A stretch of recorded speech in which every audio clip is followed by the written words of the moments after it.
ওহ কৌশিক, আস্তে আস্তে চালা, আমি পড়ে যাব তো। আর কত আস্তে চালাবো? আর আস্তে চালালে আর বাড়ি ফিরতে হবে না, কাল সকালে ফিরিস। আমার কথার উত্তরে সুজন আর কোনো কথা বলল না। আমি আর আমার বন্ধু সুজন আজ প্রায় 2 মাস পরে গ্রামের বাড়ি ফিরছি। আমরা খুব ভালো বন্ধু। ছোট থেকেই আমরা একসাথে বড় হয়েছি। আমরা পড়াশোনা শেষ করে শহরে চাকরি নিয়েছি। আজ মোটরসাইকেলে করে শহর থেকে গ্রামে ফিরছি। সুজন মোটরসাইকেলে চলাচল করতে একদমই পছন্দ করে না, কিন্তু আমার মোটরসাইকেলে চলাচল করতে বেশ ভালো লাগে। এই কৌশিক, বড্ড খিদে পেল যে, কটা বাজে দেখতো। আমি ঘড়ির দিকে তাকিয়ে দেখলাম, তখন রাত প্রায় 10টা বাজে। 10টা বাজে সুজন, আমারও খুব খিদে পেয়েছে রে। বাড়ি পৌঁছাতে আর 2 ঘন্টার মতো সময় লাগতে পারে। চল আমরা কিছু খেয়ে নেই বরং।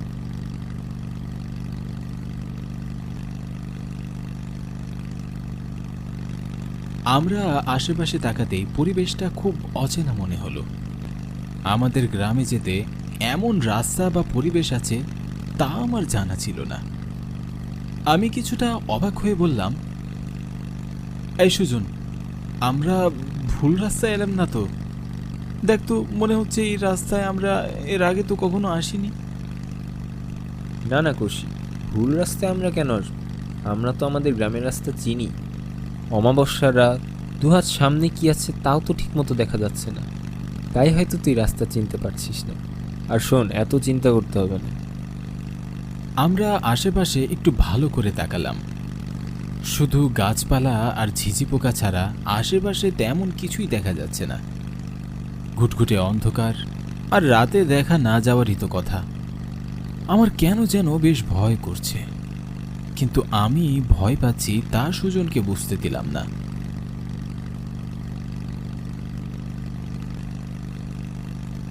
তখনই অনেকটা দূরে একটা গ্রাম্য খাবারের হোটেল আমরা দেখতে পাই।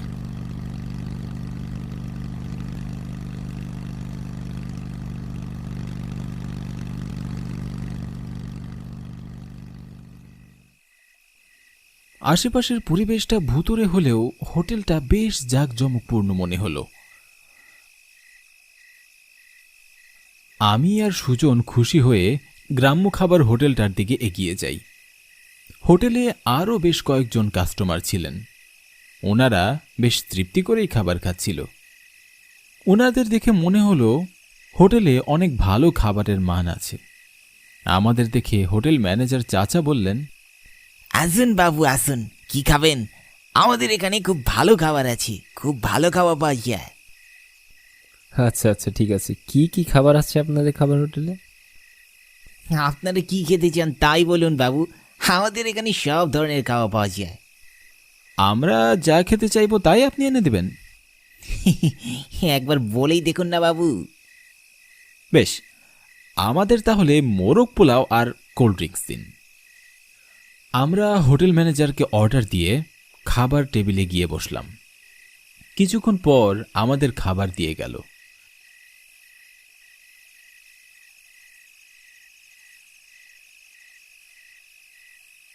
খাবারগুলো সত্যিই খুব মজার ছিল।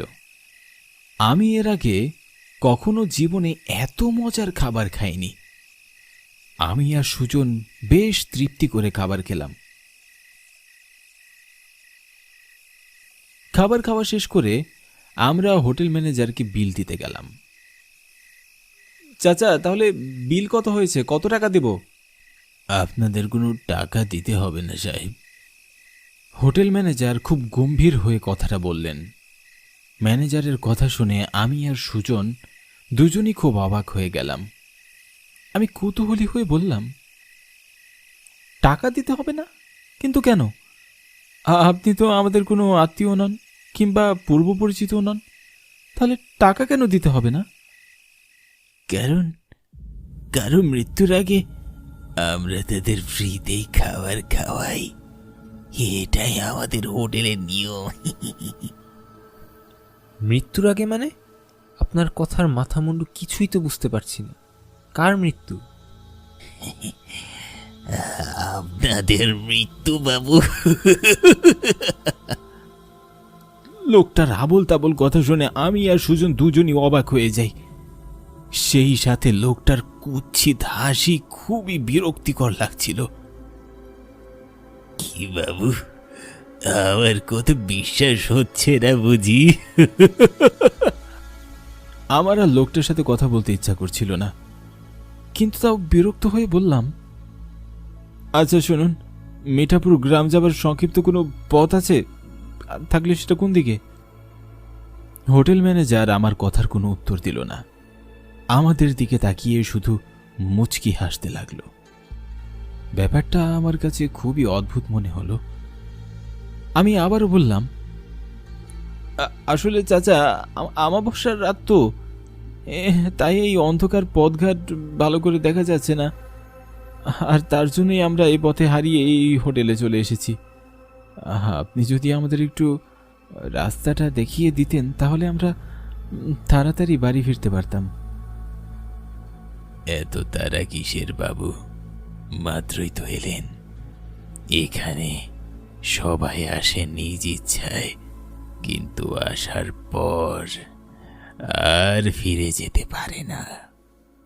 এই হোটেলে আসা যায়, কিন্তু এই হোটেল থেকে ফিরে যাওয়া যায় না, কারণ ফিরে যাওয়ার কোনো রাস্তাই তো আপনারা পাবেন না। হোটেল ম্যানেজারের এমন অদ্ভুত অদ্ভুত কথা শুনে আমার আর সুজনের ওনাকে পাগল মনে হলো। আরে চাচা, আপনি সেই কখন থেকে আবোল তাবোল কথা বলেই যাচ্ছেন। আপনি মিঠাপুর গ্রামের রাস্তা না চিনলে বলুন যে চিনেন না। এত আজব আজব ধাঁধার মতো কথা বলছেন কেন? খুশি, আমার মনে হয় লোকটা পাগল। চল অন্য কাউকে জিজ্ঞেস করি।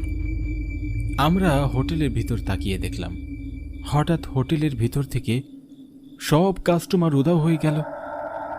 আমরা আরো বেশি অবাক হলাম। ব্যাপারটা কি হলো আমরা বুঝতেই পারছিলাম না।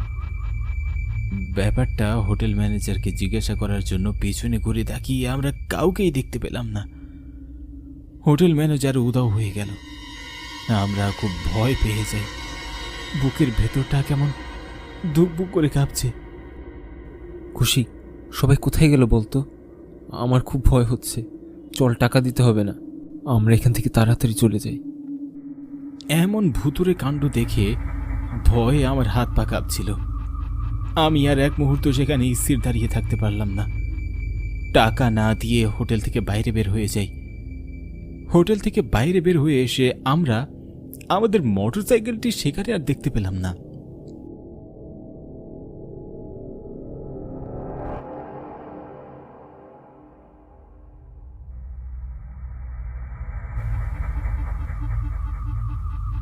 এ কি, মোটরসাইকেল কোথায় গেল?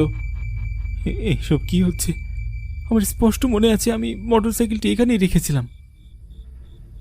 এখানে দাঁড়িয়ে থাকতে আমার খুব ভয় হচ্ছে। চল, আমরা আশেপাশে মোটরসাইকেলটা খুঁজে দেখি। আমরা সেখানে দাঁড়িয়ে আর সময় নষ্ট না করে আশেপাশে আমাদের মোটরসাইকেলটি খুঁজতে লাগলাম, কিন্তু আমাদের মোটরসাইকেলটি খুঁজে পাচ্ছিলাম না।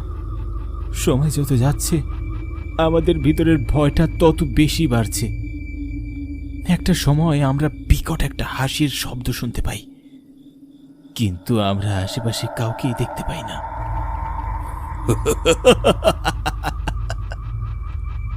কে কে এমন করে হাসে? সুজন, আশেপাশে তো কাউকেই দেখতে পাচ্ছি না। কৌশিক, আমার খুব ভয় করছে। আমার মনে হয় আমাদের এখানে আর থাকা উচিত হবে না। চল এক্ষুনি এখান থেকে দৌড়ে পালাই। ভয়ে আমরা সেখান থেকে দৌড়ে পালাচ্ছিলাম। অন্ধকারে পথঘাট কিছুই ভালো করে দেখা যাচ্ছে না। অনেক দূর থেকে ভেসে আসা ভয়ঙ্কর শব্দ আমরা আমাদের কানে শুনতে পাই। আমাদের মনের ভিতর কুডাক ডাকছিল, ভয়ে পুরো শরীর কাঁপছিল। আমরা না থেমে ছুটে চললাম, কিন্তু অদ্ভুতভাবে বারবার ঘুরে ফিরে আমরা সেই একই খাবার হোটেলের সামনে চলে আসছিলাম।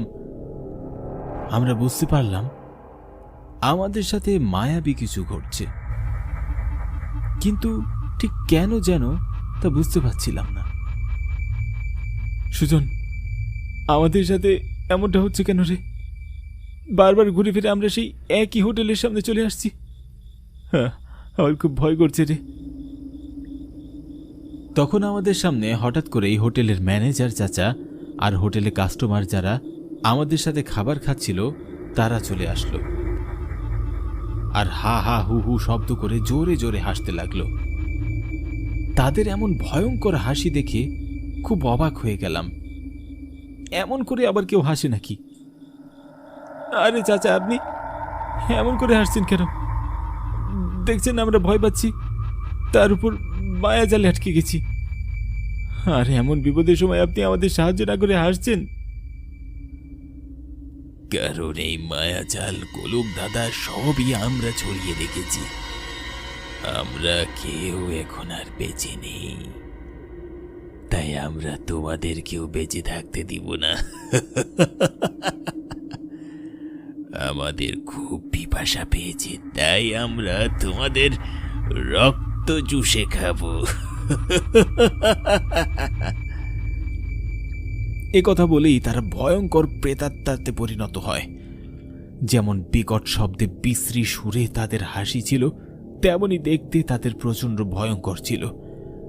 দাঁতগুলো অনেক বড় বড়, রাক্ষসের মতো ছিল।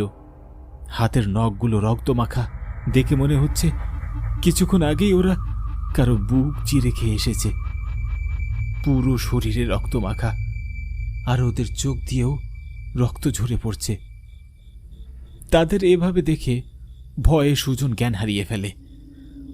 আমি কি করব তা বুঝে ওঠার আগে প্রেতাত্মাগুলো আমার দিকে এগিয়ে আসছিল। ভয়ে আমার হাত পা থরথর করে কাঁপছিল। সৃষ্টিকর্তার নাম স্মরণ করা ছাড়া আমার আর কোনো উপায় ছিল না। একটা প্রেতাত্মা আমার কাছে এসে তার ধারালো নখ দিয়ে আমার গলা চেপে ধরল। তারপর আর কোনো কিছু আমার মনে নেই। পানির ঝটকা, লোকজনের ডাকাডাকি, আর সূর্যের আলোর কড়া তাপে আমরা আমাদের জ্ঞান ফিরে পাই। চোখ খুলে আমরা আমাদের চারিদিকে লোকজনের ভিড় দেখতে পেলাম। একজন লোক বলল, আরে আরে, তোমরা রাতের বেলা এই পথ দিয়ে যাতায়াত করছিলে কেন? তোমাদের কি প্রাণের ভয় নেই নাকি? তোমরা জানো না এই রাতের বেলা এই পথ দিয়ে লোকজন যাওয়া আসা করে না? কিন্তু চাচা, কেন? আজ থেকে 2 বছর আগে রাতের বেলা শর্ট সার্কিট হয়ে এই হোটেলের সকল মানুষজন মারা যায়। এরপর থেকেই হোটেলের পাশ দিয়ে কেউ আর রাতের বেলায় যাওয়া আসা করে না। আর যদিও বিশেষ কারণে যাতায়াত করে, তাহলে যাবার পথে এখানে একটি প্রণাম করতে হয়। যারা প্রণাম করে না তাদেরকে বিভিন্নভাবে ভয় দেখানো হয়, আর যারা প্রণাম দেয় তাদের কিচ্ছু হয় না।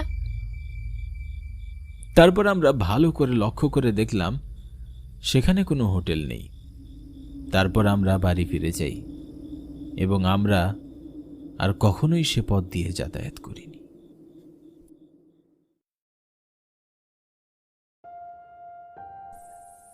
হ্যালো সুরেশ। হ্যাঁ দাদা, বল। ঠিকমতো ট্রেনে উঠেছিস? হ্যাঁ দাদা, ট্রেনের সিটও পেয়ে গেছি, ঠিকমতো বসেছি। অল্প কিছুক্ষণের মধ্যেই ট্রেন ছেড়ে দেবে। সাবধানে আসিস। চণ্ডীপুর স্টেশনে পৌঁছে কল করবি, কেমন? আমি স্টেশনেই থাকবো। আচ্ছা দাদা, তুমি চিন্তা করো না। সময়টা এখন গ্রীষ্মকাল। গ্রীষ্মের ছুটিতে শহর থেকে গ্রামের বাড়িতে বেড়াতে এসেছে আমাদের কাকাতো ভাই সুরেশ। শহরে থাকে ওরা। কাকা কাকির মুখে গ্রামের অনেক গল্প শুনেছি, কিন্তু শহরে জন্ম হওয়ার কারণে কখনো গ্রামে আসা হয়নি ওর। গ্রামের বাড়িতে এইবারই প্রথম এসেছে। সে গ্রামের কিছুই চেনে না, কারণ এখানে সে কখনো আসেনি তো। তাই স্টেশনে পৌঁছে ফোন দিতে বললাম। স্টেশনে গিয়ে ওকে আনতে হবে। বাড়ি থেকে চণ্ডীপুর স্টেশনের দূরত্ব প্রায় 30 কিলোমিটার হবে। ট্রেনে পৌঁছাতে পৌঁছাতে রাত প্রায় 11টা বাজবে। এত রাতে তো কোনো গাড়ি পাওয়া যাবে না। এসব কথা চিন্তা করেই হেঁটে হেঁটে রওনা দিলাম বন্ধু উপলের বাড়ির দিকে। উপলের একটা মোটর সাইকেল আছে, আর মোটর সাইকেলটি ধার নিয়ে সুরেশকে আনতে যাব। এমনটা ভেবেই উপলের বাড়ির সামনে এসে দরজায় নক করলাম।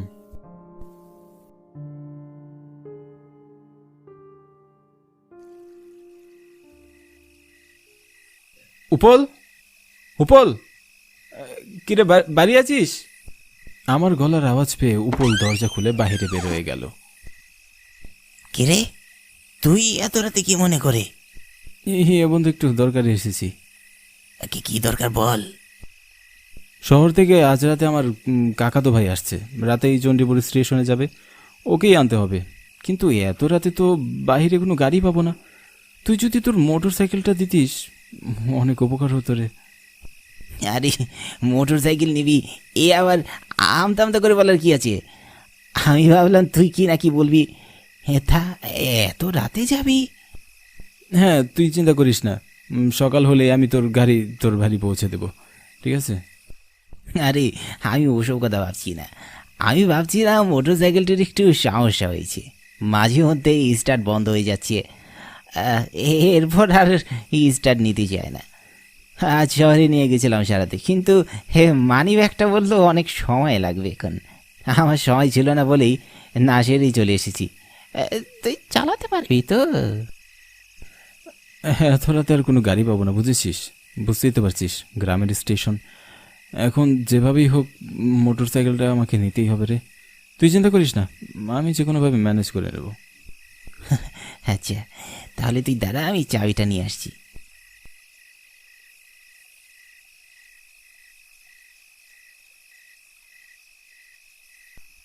উপল চাবিটা এনে দিলে আমি মোটর সাইকেলটি স্টার্ট করে বেরিয়ে পড়লাম।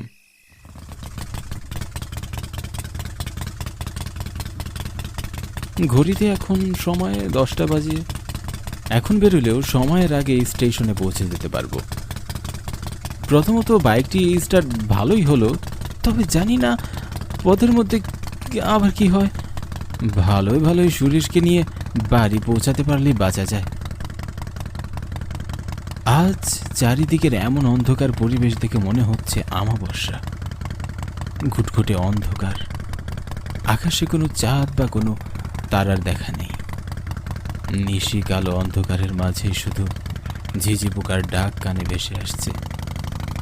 কেন জানি মনের মধ্যে এক অজানা ভয় কাজ করছে।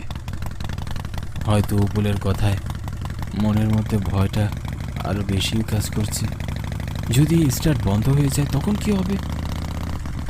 তবে সে যাই হোক, মোটর সাইকেল চালাতে আমার বেশ ভালোই লাগছে। কবে যে মোটর সাইকেল কেনার শখটা পূরণ করতে পারবো ভগবানই জানেন। নির্জন এই পথে মোটর সাইকেল চালাতে আরো বেশি মজা। পুরোটা রাস্তা একদম ফাঁকা, তার মধ্যে ঠান্ডা হাওয়া লেগে মনের মধ্যে এক সুন্দর অনুভূতি হচ্ছে। সত্যি, শহরের লোকজন হয়তো শুধু টিভিতেই দেখবে গ্রাম কি, আর ছেলেমেয়েরা বই পড়ে সীমাবদ্ধ থাকবে, কিন্তু নিজের চোখে না দেখে সেটা কখনো বুঝতেই পারবে না। রাতের বেলা গ্রামের এই শীতল হাওয়া মনকে প্রফুল্ল করে তুলছে। অন্ধকার এই নির্জন রাতে ঝিঝি পোকার সাথে নিজেরও গান গাইতে ইচ্ছে হচ্ছিল, তাই তো নিজের পছন্দের একটি গান ধরলাম। এই পথ যদি না শেষ হয় তবে কেমন হতো তুমি বলো তো, যদি পৃথিবীটা স্বপ্নের দেশ হয় তবে কেমন হতো তুমি বলো তো। পছন্দের গানটির সুর গলা থেকে শেষ হতে না হতেই আমার মোটর সাইকেলটি তার ভুটভুট গানটি বন্ধ করে একটি শ্মশানের পাশে দাঁড়িয়ে পড়ল। গাড়িটি বন্ধ হয়ে যেতেই বুঝতে পারলাম আমি হয়তো কোনো বিপদে পড়তে চলেছি। এরপরে আমি লাগাতার বাইকটি স্টার্ট করার চেষ্টা করতে লাগলাম, কিন্তু সফল হতে পারছিলাম না। একসময় ক্লান্ত হয়ে শরীর দিয়ে ঘাম ঝরতে লাগলো। সুরেশের জন্য বেশ চিন্তা হচ্ছে। বেচারা একদম নতুন, এই গ্রামের পথঘাট কোনো কিছুই চেনে না। সে নির্জন, স্টেশনে কারো দেখাও মিলবে না, সে জানতে পারবে না বাড়ির ঠিকানা। এসব চিন্তা করতে করতে যেন আমার মাথা আর কাজ করছিল না। এতটা পথ আসলাম, একটি মানুষও চোখে পড়ল না। আশেপাশে তো কোনো ঘর বাড়ি বা দোকানপাটও নেই। চারিদিকে অন্ধকার। এই নির্জন রাতে এখন গাড়ি ঠিক করব কোথায়? সময় মতো আমাকে স্টেশনেও পৌঁছাতে হবে। আর আশেপাশের শ্মশানের দিকে চোখ পড়তেই বুকের মধ্যে ছ্যাদ করে উঠছে। তাই সেখানে আর দেরি না করে বাইকটি ঠেলিয়ে নিয়ে সামনের দিকে এগোতে লাগলাম।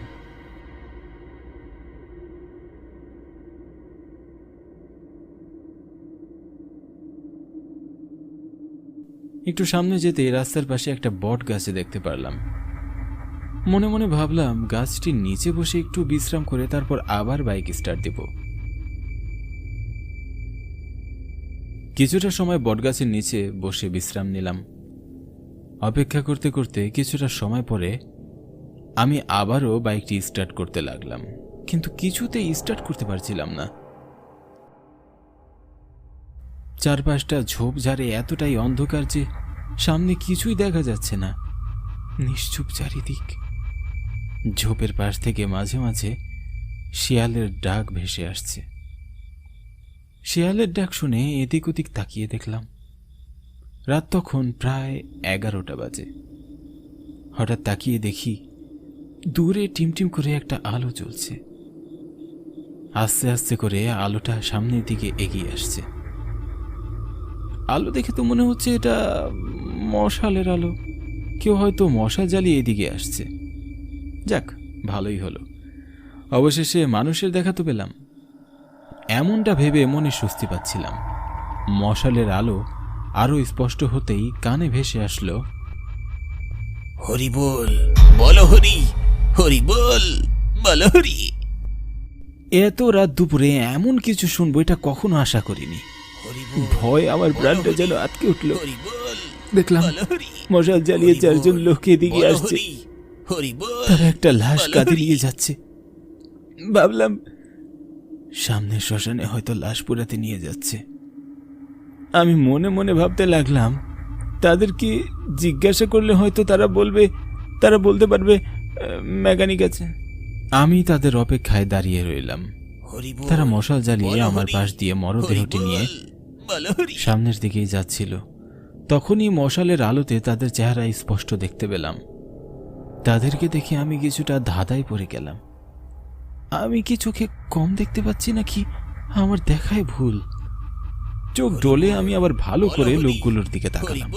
মশালের আলোতে লোকগুলোর চেহারা পুরোপুরি স্পষ্ট বোঝা যাচ্ছে। বলো হরি, তাদের হরি চেহারা বল, একই বলো রকম। হরি। আমি থরথর করে কাঁপতে লাগলাম। এমত অবস্থায় আমি আর সাহস পেলাম না তাদের সাথে কথা বলার। আমি ভাবতে লাগলাম দুজনের চেহারা একই রকম হলে তারা যমজ হয়, কিন্তু 4 জনের চেহারা একই রকম, এ কি করে সম্ভব? বল, বলো হরি। তারপরও আমি বল, কোনো পথ না পেয়ে বলো মনে হরি। সাহস জুগিয়ে আমি তাদের বললাম, দাদা শুনছেন, আশেপাশে কি কোনো মেকানিকের দোকান আছে বলতে পারেন? লোকগুলো আমার দিকে তাকিয়ে ফ্যাল করে তাকিয়ে রইল। তাদের সবার চেহারা কেমন বিবর্ণ আর ফ্যাকাশে মনে হচ্ছে। কারো গায়ে 1 ফোঁটা রক্ত নেই। তারা কেউ আমার কথায় কোনো উত্তর দিল না। আবার হাঁটা শুরু করলো। 2 পা এগোতেই আমি পিছন থেকে আবার তাদের ডাক দিলাম, এই যে দাদা, মেকানিক আছে কোথাও আশেপাশে, একটু বলতে পারেন? আমার দিকে তাকিয়ে তারা অট্ট হাসিতে মেতে উঠল। কি ভয়ঙ্কর তাদের চেহারা! চোখগুলো আগুনের মতো জ্বলজ্বল করছে, নাক মুখ দিয়ে অঝরে রক্ত ঝরছে। এমন সময় ঝড় ও দমকা বাতাস বইতে লাগলো। আমি ভয়ে সাথে সাথে চোখ বন্ধ করলাম। বাতাস থামতেই চোখ খুলে দেখি তাদের কাঁধে থাকা লাশটি মাঝখানে বসে আছে। কি অদ্ভুত কাণ্ড! আমি কোনোভাবেই কোনো হিসাব মেলাতে পারছিলাম না। লাশের চেহারাও একই রকম। এক এক করে 5 জনেরই চেহারা একই রকম। তারা সবাই একসাথে রহস্যময় দৃষ্টিতে আমার দিকে তাকিয়ে রইল। তাদের মধ্য থেকে একজন বলে উঠল, কি দেখছিস এমন করে? যাবি আমাদের সাথে শ্মশানে? লাশ পোড়াতে নিয়ে যাচ্ছি। এ কথা বলতেই তারা আবার হা হা হি হি করে হেসে উঠল। রাত যত গভীর হচ্ছে অন্ধকার তত ঘনীভূত হচ্ছে। আমি সেখানে জ্ঞান হারিয়ে পড়ে যাই। এরপর আর কি হয়েছে আমি কিছুই জানি না। পরদিন সকালে যখন আমার জ্ঞান ফিরল তখন দেখি আমি শ্মশানের পাশে পড়ে আছি। আমাকে ঘিরে কয়েকজন লোক দাঁড়িয়ে আছে। আমি উঠে বসলাম। তাদের মধ্য থেকে একজন লোক আমাকে বলল, কি গো দাদা, আপনি এখানে কি করছেন? এটা কি ঘুমানোর জায়গা? জানেন না কতটা ভয়ঙ্কর এই জায়গাটা? শ্মশানে তো মানুষ চিরতরে ঘুমাতে আসে, আর এটা অনেক পুরনো শ্মশান। দিনের বেলা ওই পথে যেতে মানুষ ভয় পায়। আসলে দাদা, আমি চণ্ডীপুর রেল স্টেশনে যাচ্ছিলাম, কিন্তু পথে আমার বাইকটা নষ্ট হয়ে যায়, আর তারপরে আমার দেখা হয় তাদের সাথে। বুঝতে পেরেছি আপনি কাদের কথা বলছেন। শুধুমাত্র 5 জন লোককে দেখেছি, যাদের চেহারা গড়ন, আপাদমস্তক সব একই রকম। হ্যাঁ, ঠিকই দেখেছেন। তাদের জন্যই তো এই জায়গার নাম পাঁচমুন্ডির বটতলা। তবে এই জায়গায় যে একবার আসে সে আর কখনো প্রাণে ফিরে যেতে পারে না। তবে আপনি তো বেঁচে আছেন, সবই কপাল, বুঝলেন? আপনার ভাগ্য ভালো যে আপনি এখনো সুস্থ আছেন। আমি স্টেশনে যেতে চাই, আপনারা কি আমাকে পৌঁছে দিতে পারবেন? এরপরে আমি একটা রিকশায় করে চলে যাই। আমি আমার জীবনের সবচেয়ে ভয়ঙ্কর রাত কাটিয়েছি পাঁচমুন্ডির বটতলায়। মনে মনে প্রতিজ্ঞা করলাম, বেঁচে থাকলে ভুল করেও আর কখনো ও পথে পা বাড়াবো না।